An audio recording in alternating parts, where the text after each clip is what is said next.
We know there have been massive intrusions into the federal networks. We know that espionage is taking place. If foreign agents were caught with paper files leaving the Pentagon, it would be on the front page of the Washington Post. And yet I think that's happening in the virtual world, and no one's talking about it.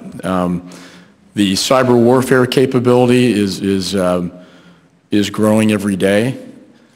There was a denial of service attack last 4th of July. Imagine a stronger denial of service attack that hit the United States and shut down power grids and energy sectors. We held hearings last Congress on this issue, Chairman Langevin, then Chairman Langevin, and I, and we asked the question, who's in charge? And nobody seemed to know the answer to that question. Since that time, it is a little more, I think, clarified that DHS has a responsibility to defend the nation from cyber attacks. We have tremendous offensive capability, but I'm afraid our defensive capability is lacking.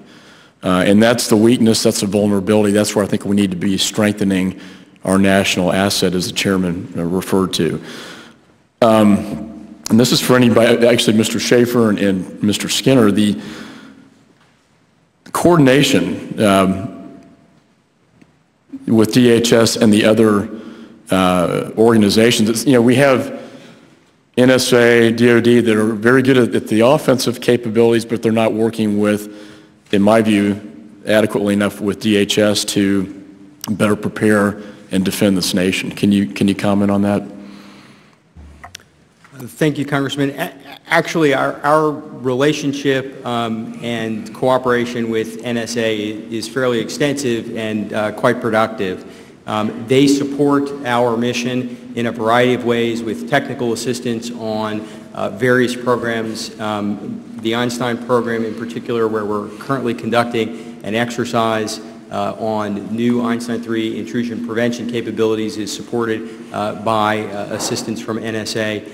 We work with DoD on a variety of initiatives in order to execute well and leverage the information that they can bring to bear on the commercial side and for the civilian branch departments and agencies in the .gov space. So our goal is to bring all of the resources of the federal enterprise to the fight to defend the networks. I think the problem for all of us today is that defense loses in cyber too much of the time, because the ecosystem was not designed and built from the beginning to be a good place to defend yourself. And so offense has the advantage, and until we change that, we will continue to have some challenges. But I think we're working very hard across the interagency and in cooperation with both the White House and our partners at DoD to try to bring all the resources to the fight. That's good to hear.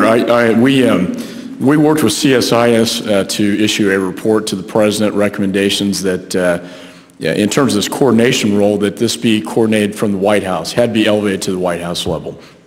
And a cyber coordinator position had to be created. That has been done. Howard Schmidt is the cyber coordinator. I'm concerned that his requisite authorities are not strong enough to carry out that mission and that responsibility. Mr. Skinner, I know in your report you talk about the White House responsibility for leading and overseeing a national cybersecurity policy. And Chairman Langevin and I introduced a bill to make this cyber coordinator position a Senate-confirmed position with an Office of Cyberspace and a requisite budget authority to give them the authorities necessary to carry out the coordination mission. Do you have any comments or thoughts on that? We did not look at the authorities or the responsibilities of the White House per se. What we were focusing on is the authorities within U.S. CERT and how they can compel their partners, their stakeholders, the other federal agencies to comply with or provide assurances that they are addressing or reacting to recommendations and guidance provided by DHS. And that we just focused on that one particular issue. Okay. I just think that needs to be strengthened in my judgment. Last point, my time's running out, private sector coordination. We had the Information Sharing Analysis Centers, the ISACs. Can you tell me, Mr. Schaefer, how that has improved, if it has?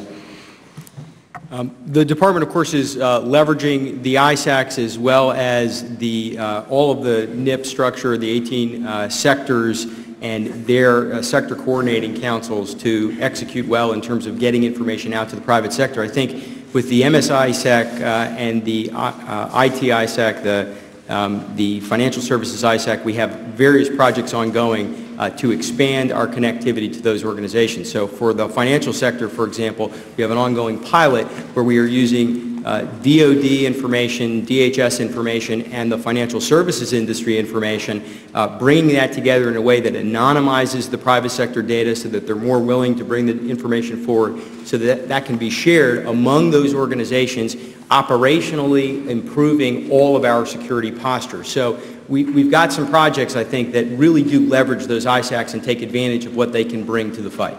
Well, thank you very much. I see my time has expired. Thank you. Gentleman from Missouri for